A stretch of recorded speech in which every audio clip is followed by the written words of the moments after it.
All right, well, good morning, everyone. It's good to be with you again. And we'll be looking, continuing on our series on Daniel, living in a foreign land. We'll be looking at chapter 3 today, the story of the fiery furnace. The story of Daniel's three friends, Shadrach, Meshach, and Abednego, or if you're into VeggieTales, you know them as Rack, Shack, and Benny. But in any case, so that's the story we'll be looking at today. So it's the for some of you who maybe aren't from Canada and who are originally from elsewhere, or if you're not from Quebec, this is your nightmare scenario. This story, where you go to another country, and then they impose their religion, and you have to deal with that. So that's what we'll be looking at today, this nightmare scenario of having an imposed national religion. So just to recap, though, because we really need to understand the end of chapter 2, Daniel chapter 2, to understand chapter 3. And some of you might not remember, or you weren't with us when I preached on that one. So just to recap that one, Daniel chapter 2 was a story of King Nebuchadnezzar, who had when he had a dream that Daniel was able to interpret. So the dream itself basically was the king had seen a big statue, and it had a head of gold, chest and arms made of silver, belly and thighs made of bronze, legs of iron, and the feet were made of partly of iron, partly of clay. And so Daniel was able to not only guess what the dream was, but he was able to interpret it successfully.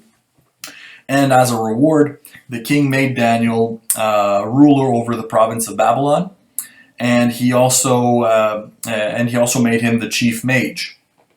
The responsibility of being ruler over the province of Babylon seems to have been passed on to Daniel's friends. So that being said, the explanation of the dream, the significance of the dream, was that the head of gold represented the Babylonian Empire, then the chest and arms of silver was the Medo-Persian Empire, the Greek Empire was the bronze, the iron was the Roman Empire, and then the feet of clay and iron was possibly future revived Roman Empire. So it's important that we understand, that we see this image, that you understand this statue. Keep it in mind, because and keep the significance in mind. What it meant was that there's a statue made of different materials, and especially the head of gold was the Babylonian Empire. But this showed that the Babylonian Empire wasn't going to last forever. And also I forgot to mention, also there was a large rock that was going to arrive and land on the feet and destroy the whole thing, and then the rock was going to grow into a mountain, which of course is Jesus and the kingdom that he's going to bring. And so this dream showed that, yeah, there was the head of gold that was there, but that empire wasn't going to last forever. And so there was going to be another empire, then another one, and another and another. So seeing this, with this in mind, what did Nebuchadnezzar do? Well, in Daniel chapter 3, it says, King Nebuchadnezzar made an image of gold, whose height was 60 cubits and its breadth 6 cubits. He set it up on the plain of Dura, in the province of Babylon. So this is about 15 or 20 years later. Daniel and his friends are in their mid-30s at this point, approximately, and so don't miss what's being symbolized here. The statue is made of all of gold, completely out of gold.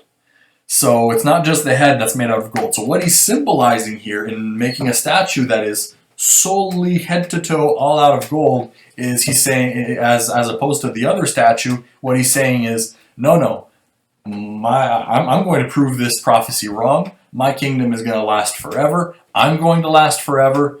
The Babylonian Empire is going to last forever. And nothing is ever going to beat us. And this is a statue, this is an image of himself that he made. So that's kind of incredible here. He made a big statue of himself, and you might think like, okay, well that's crazy ego. I mean, like to make a massive 90-foot statue of yourself, that is just insane. But you know that is what Nebuchadnezzar did. Just a massive 90-foot statue of himself. So he tested really well on self-esteem. Really high self-esteem, but it wasn't a great thing.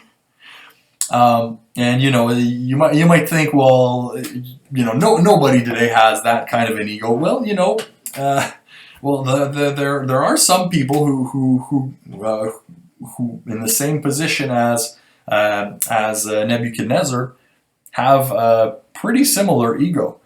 We see that actually still today. Nebuchadnezzar is far from the only one to have done this, to have made these kinds of statues.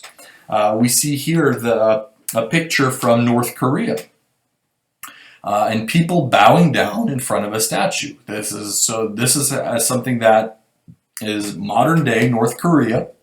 You have a statue of Kim Jong-un and Kim Jong-il, and so pretty much the same thing. Guys putting up statues of themselves so that people can bow down and worship. And then another one from Turkmenistan. This is a statue of Gurbanguly Berdi Muhammadov, sitting on a horse. He apparently really likes horses, and you know, sitting on a horse, like Jesus should sue him for copyright infringement. There, that's a Jesus thing to do right there. So he put that up, a statue of himself right in the middle of a square. And then you also have right here, this is a statue that some of you might remember, no longer there today, but it's a statue of Saddam Hussein. This one was in Iraq up until a few years ago. I'm sure most of you probably remember the day that it was taken down. And I show you this one because it's interesting that it's in Iraq. Because the city of Babylon, do you know where the city of Babylon is according to our modern geography? It's in Iraq. The city of Babylon is in what today is Iraq. This shows us that a lot of the same spirits, the same demons that were at work back thousands of years ago are still at work today, pushing people to do the same things. And so, and in this case, the demon didn't even have to go very far. He's in the same geographic location, still in Iraq, making people put up statues of themselves for people to worship.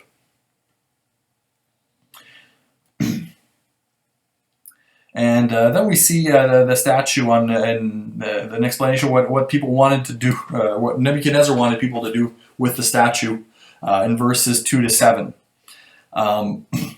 It says, Then Nebuchadnezzar was sent to gather the satraps, the prefects, the governors, the counselors, the treasurers, the justices, the magistrates, and all the officials of the provinces to come to the dedication of the image that Nebuchadnezzar had set up. And then in verse 4 it says, And the herald proclaimed aloud, You are commanded, O peoples, nations, and languages, that when you hear the sound of the horn, pipe, lyre, trigon, harp, bagpipe, and every kind of music, you are to fall down and worship the golden image that King Nebuchadnezzar has set up. And whoever does not fall down and worship shall immediately be cast into the burning fiery furnace.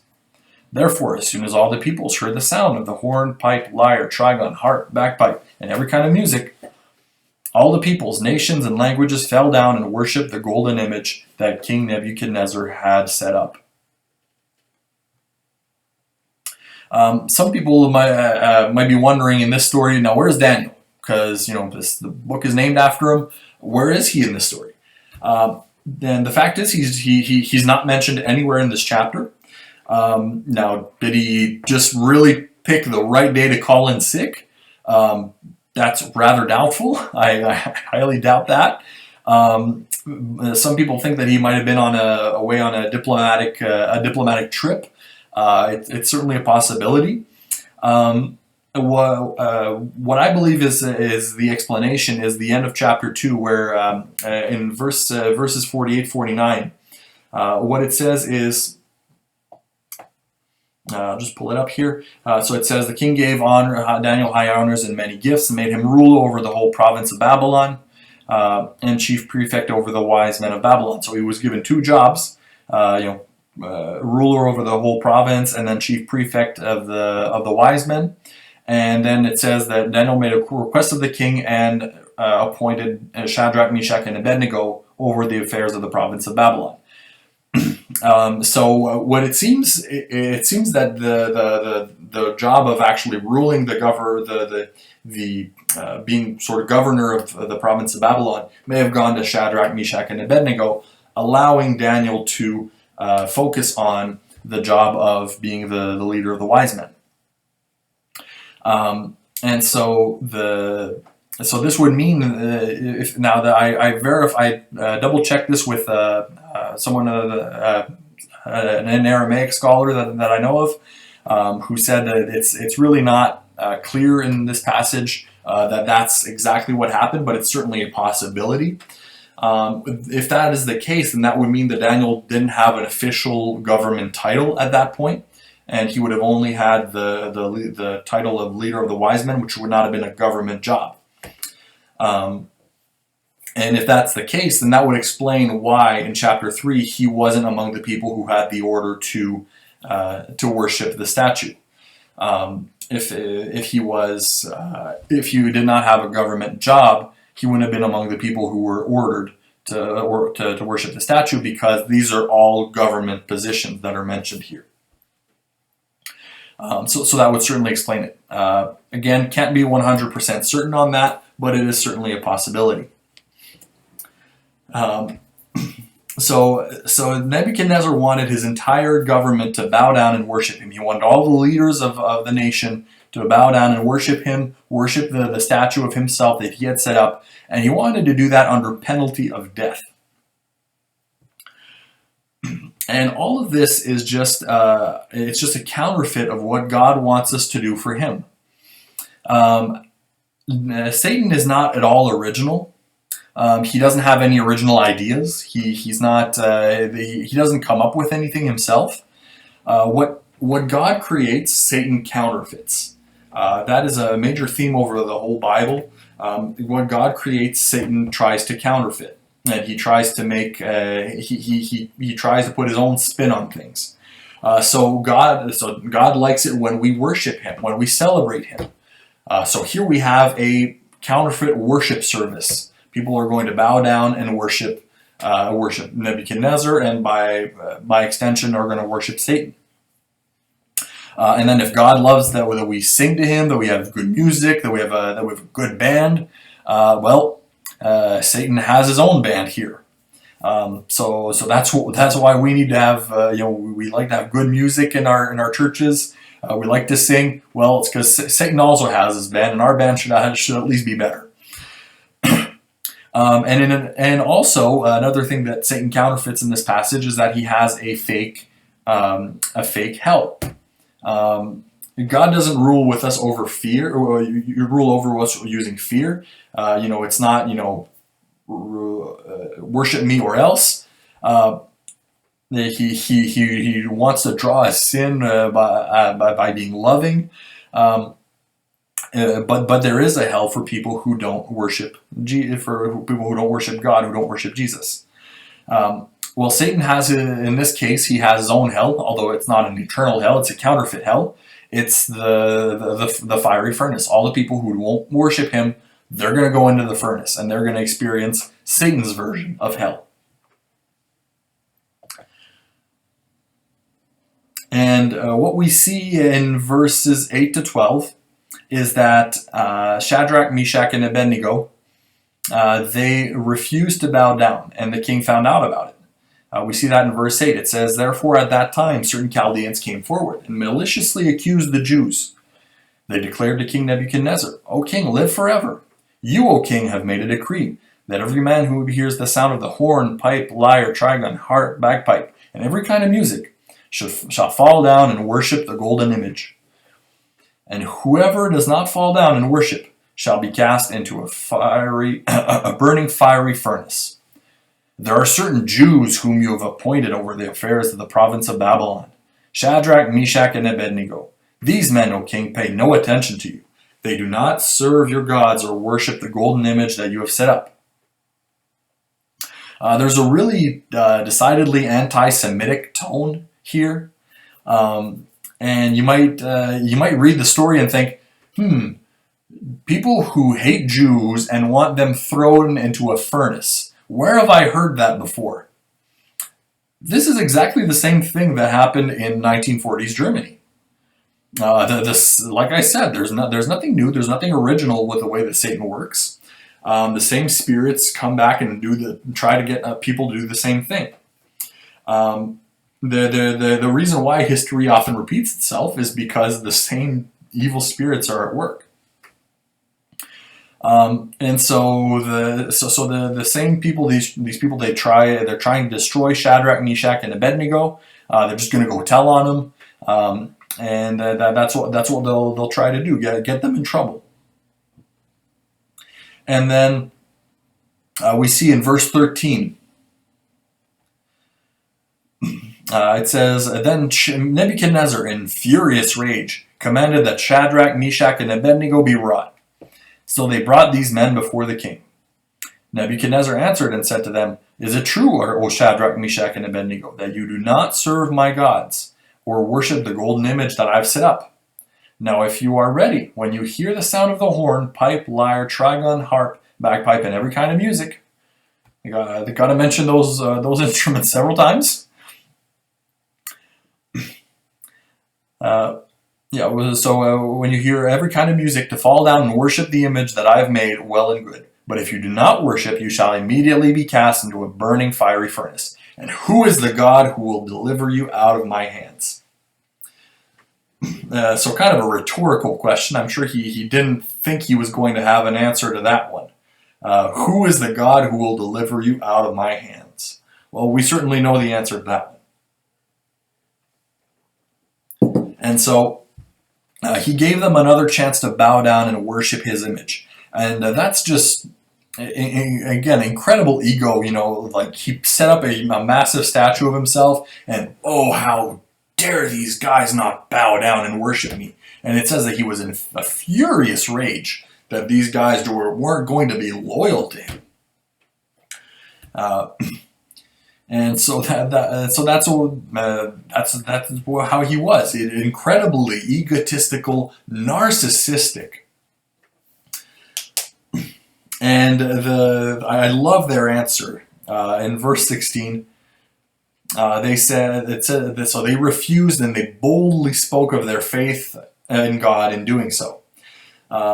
It says, "Shadrach, Meshach, and Abednego answered and said to the king, 'O Nebuchadnezzar, we have no need to answer you in this matter. If this be so, our God whom we serve is able to deliver us from the burning fiery furnace, and he will deliver us out of your hand, O king. But if not, be it known to you, O king, that we will not serve your gods or worship the golden image that you have set up.'" So that's just incredible guts right there, their answer. How they just start by saying, "We have no need to answer you." Just, yeah, we're facing death here, but yeah, who cares? We're not even going to give you the time of day. The guy who was literally the king of the world, the most powerful man in history up to that time, was standing right before them telling you, "I'm going to kill you guys if you don't do what I say." And they just tell him to take a hike. And then they say that God is able to deliver them from the furnace. And they say that he will deliver them from his hand. Notice the difference there. They say he can deliver us from the furnace, but he will deliver you from our hand. What they're saying there is that one way or another, they're going to be saved. God can save them from the furnace. He's able to do that. They weren't sure whether he was going to at that time. But either way, even if he doesn't save them from the furnace, they're going to die, and then they're going to be with God. So either way, they're okay, and they'll be saved. This isn't a prosperity gospel faith where they think, oh, everything's always going to be okay. We're never going to suffer. We're never going to, God owes this to us to save us. No. They're saying, no, we could die. This could go very badly for us. We could very well burn to a crisp in there. But that's okay. God is still God, even if he doesn't save us from the furnace. And so they're very bold in how they speak of their faith in this moment. Which takes us to verse 19. Nebuchadnezzar actually gave the order to heat the furnace to 7 times its normal temperature.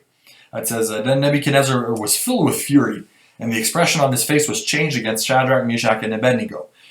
He ordered the furnace heated 7 times more than it was usually heated. It's interesting that it says 7 times. It's almost as though he knew that 7 was kind of like God's number, like God's special number, and it's almost as if he was like, you know what? Your God and his special magical number, I'm going to kill you guys with his number. 7. Now, I'll explain why I don't think they literally managed to heat it up to 7 times its normal heat.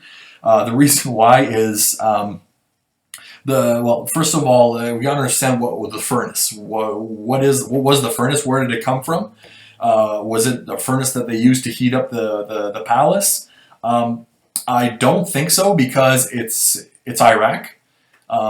You don't really need much of a heating system in Iraq. Heating isn't usually the main concern for people who live in that part of the world. No, odds are, and we don't know this for sure, but, there's a massive gold statue that they just built, and there's a furnace close by. Odds are that's the furnace they used to heat up the gold to make it melt so that they could make it into the statue.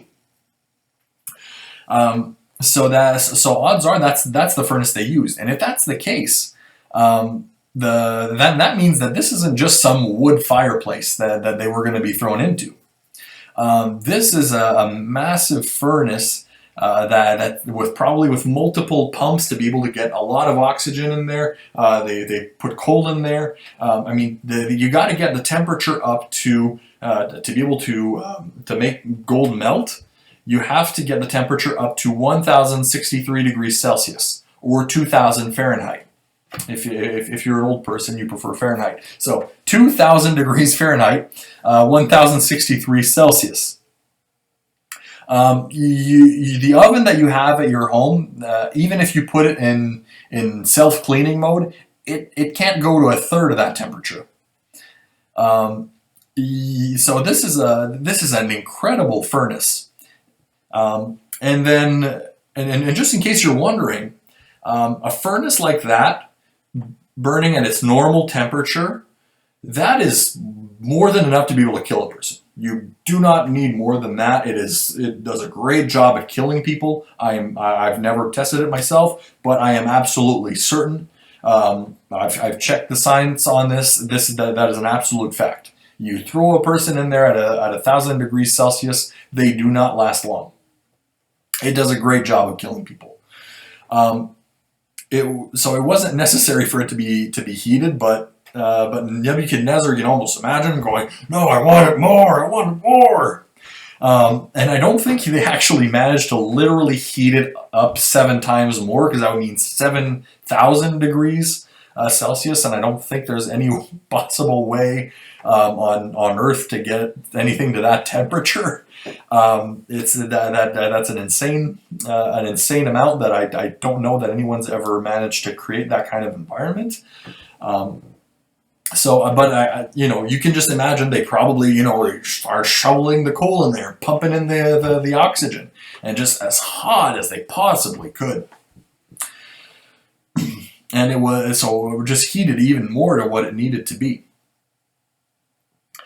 And then he gave the order to have his strongest soldier tie them up and throw them into the furnace fully clothed. They didn't even take the time to undress them like they did with Jesus. Jesus at least was undressed, and they tore up his clothing. But no, these guys, they just fully clothed, throw him in there. And the order from Nebuchadnezzar was to have some of the mighty men of his army. And verse 20, he ordered some of the mighty men of his army to bind Shadrach, Meshach, and Abednego and cast them into the fiery furnace. And they were bound in their cloaks, their tunics, their hats, their other garments, and they were thrown into the burning fiery furnace. Because the king's order was urgent and the furnace overheated, the flame of the fire killed those men who took up Shadrach, Meshach, and Abednego. So you just see the folly here of Nebuchadnezzar in an age where having mighty men, having good soldiers, your tough guys, those guys are incredibly valuable to an empire. And you just see the folly here of Nebuchadnezzar. It cost him some of his best soldiers to do this.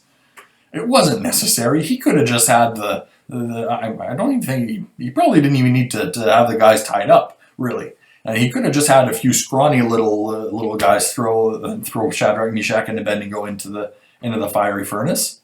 That probably would have been okay. That would have worked. But no, he used his mightiest men, and those guys actually died because of this. It cost Nebuchadnezzar a lot to do this. And then after that, in verses 24 to 27, then Nebuchadnezzar was astonished and rose up in haste. He declared to his counselors, "Did we not cast 3 men bound into the fire?" They answered and said to the king, "True, O king."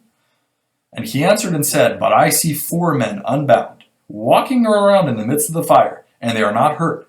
And the appearance of the 4th is like a son of the gods."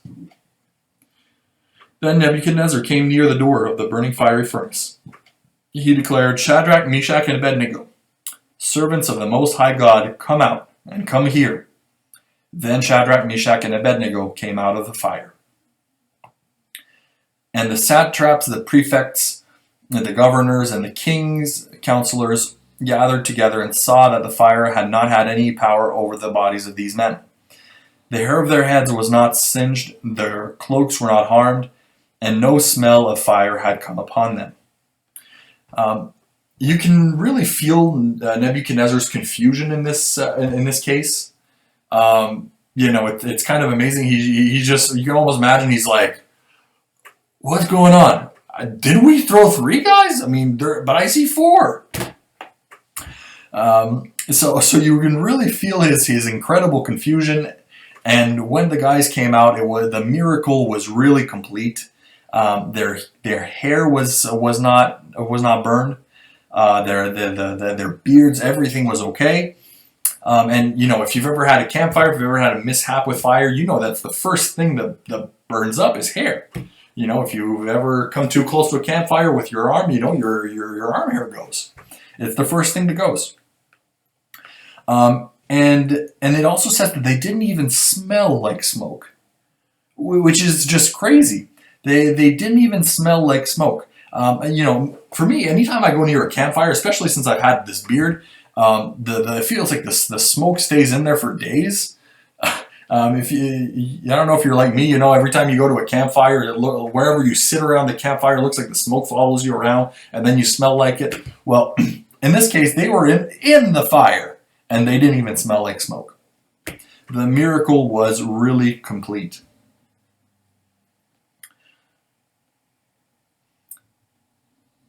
And what happened here was God sent an angel, or possibly Jesus himself, to be with the 3 men in the furnace, so that they could come out safe and sound.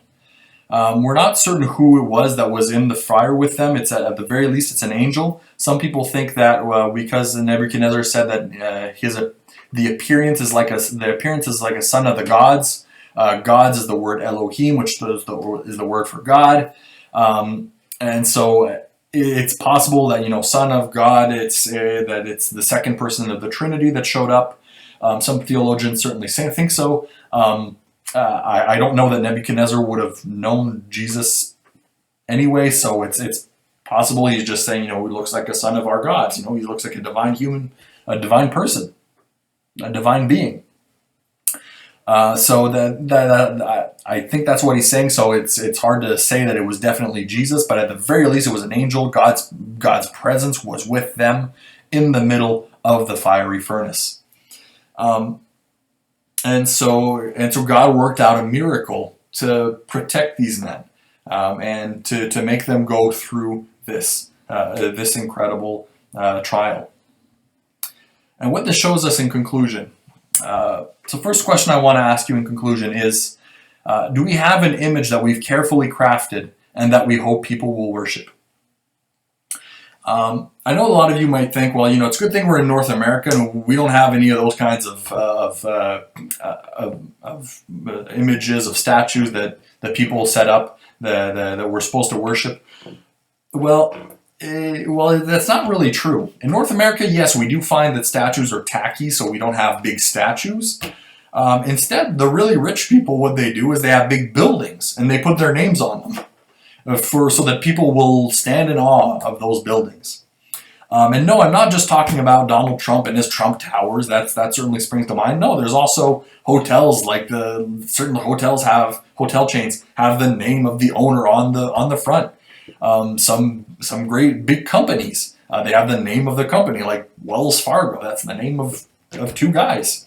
And they have these big buildings and they hope that people will be really impressed by their buildings. And if we don't have, some of us don't have the means to make things like that, but we also have an image that we try to craft and that we hope that people will be impressed and people will worship. If it's not a monument, some of us, we have a carefully crafted image on social media. Some people, it's the picture that they put up every day. They think, the world needs to see this selfie, and they need to see me. The world just isn't complete without this. And and I need to put this up, and so that people can marvel at my physical beauty. And some of us, we realize that we're nothing impressive physically. So instead, we try to go at it in a different way. Some of us, we try to impress people with our intelligence, with our witty arguments on Facebook, which never really works. But we try to craft this image of ourselves that's going to impress people. Some of us, we try to impress people with how good we are with our money. We try to impress people with how nice our vacation is, or how close we are with our family. We have all kinds of images that we try to set up to impress people.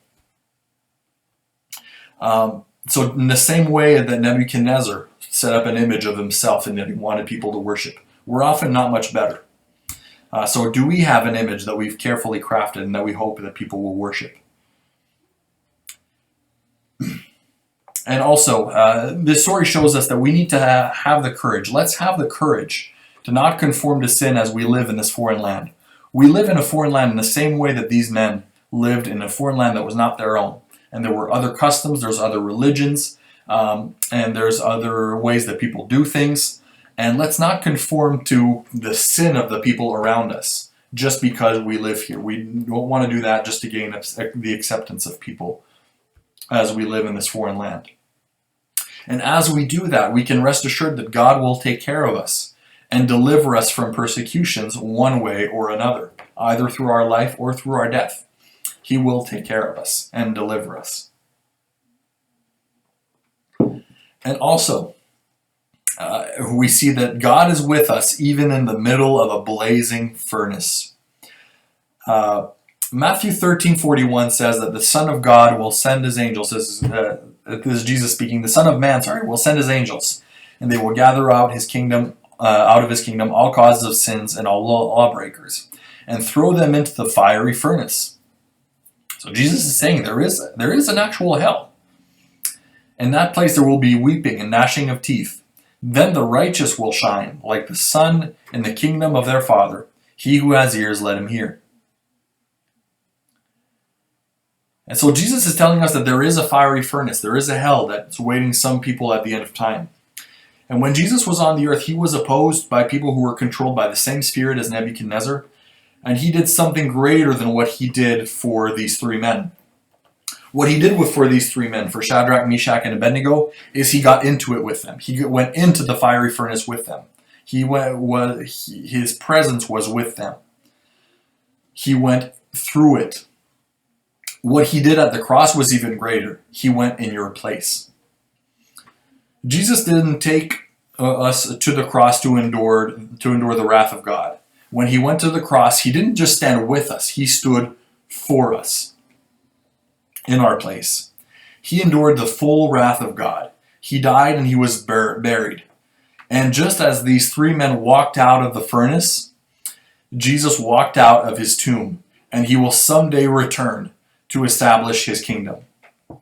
And now, in the meantime, what does this mean for us? Well, Peter, one of Jesus' disciples, put it this way. In 1 Peter 1, verse 6, he said, "In this you rejoice, though now for a little while." Excuse me.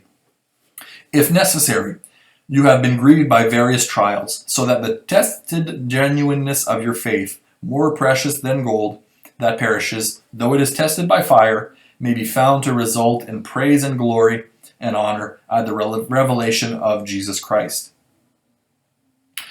For Nebuchadnezzar, his greatest treasure was his gold. It was this gold statue. And for believers, our greatest treasure is our faith. Your faith is more important than your gold. When you die, you will keep your faith, but you will lose all the gold and the riches that you've accumulated while you were on the earth. And in the same way that Nebuchadnezzar tried to destroy these men through a fiery trial, Satan will also often try to turn on the heat in your life. And you will find yourself at different times in your life in a furnace of affliction.